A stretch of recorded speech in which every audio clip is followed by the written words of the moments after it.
I'm curious, have you ever looked at a car and feel something's off, but you can't put your finger on it like it's wearing somebody else's face? Well, the Ineos Fusilier is doing that to me. Everyone's calling it the baby Land Rover Defender. I'm looking at it going, that's not a Defender. That's a baby G-Wagon wearing a Defender's coat. And here's the part that broke my brain once I dug into it. It turns out I might be more right than I wanted to be. Stick around because the reveal at the end is so good, it's almost suspicious.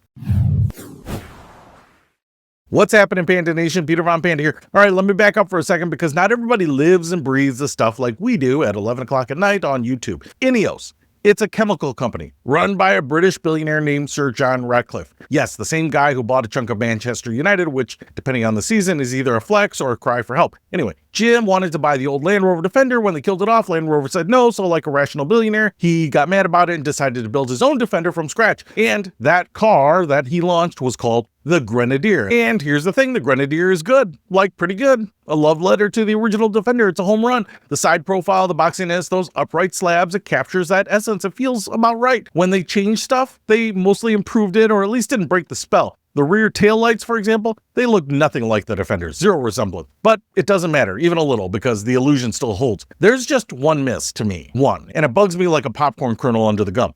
The hood.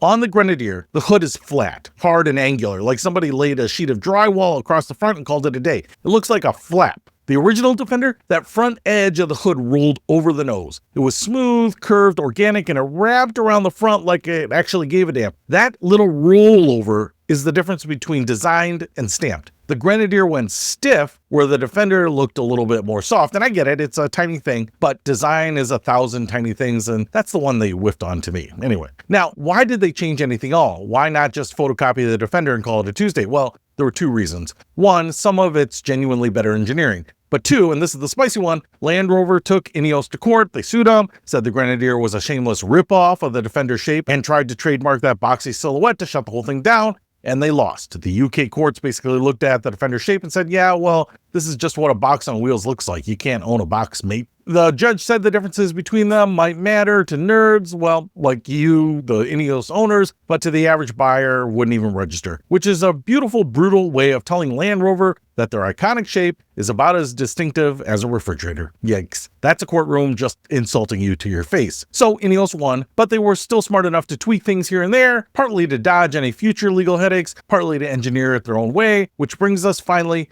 to their baby, the Fusilier. It's the compact one, smaller, electrified, supposed to be the affordable little brother, and I'll give it this. Making a small SUV look good is genuinely hard. Most compact SUVs end up looking like a regular SUV that got left in the dryer too long. It either looks too dinky, or they panic and blow up the headlights and the wheels to fake some size, and now it looks like a kid wearing his dad's shoes. The Fusilier mostly avoids that. The proportions work overall. It's a pretty attractive little thing. But here's where my eyeball started twitching.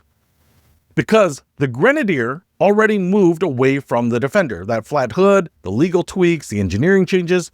The Fusilier inherits all of that and then shrinks it down on top of that. And when you shrink a slightly not Defender, you don't get a baby Defender. You end up getting a baby Mercedes G-Wagon. I'm dead serious. Look at the stance. The chunky upright glass, the way the proportions sit, that's Stuttgart in a onesie. And I keep asking myself, am I the only one seeing this? So let me know, because either I've cracked something, or I need new glasses, or at my age, I just can't tell the difference between anything. Everything looks the same to me. Maybe I'm a car racist. So I'm sitting there feeling slightly insane about it, and then I found the thing, the detail that made me put my coffee down. The Fusilier is built by Magna Steyr in Graz, Austria. And Magna Steyr, the exact factory, is the place that actually builds the Mercedes-Benz G-Class, the real G-Wagon. They come off lines in the same building. So the truck that looks like a baby G-Wagon to my dumb eyeballs is literally being assembled in the G-Wagon's childhood home. I was sniffing out the family resemblance because they're being raised by the same Austrian parents. That's not a coincidence. That's a paternity test. Now, does any of this really hurt the Fusilier? No.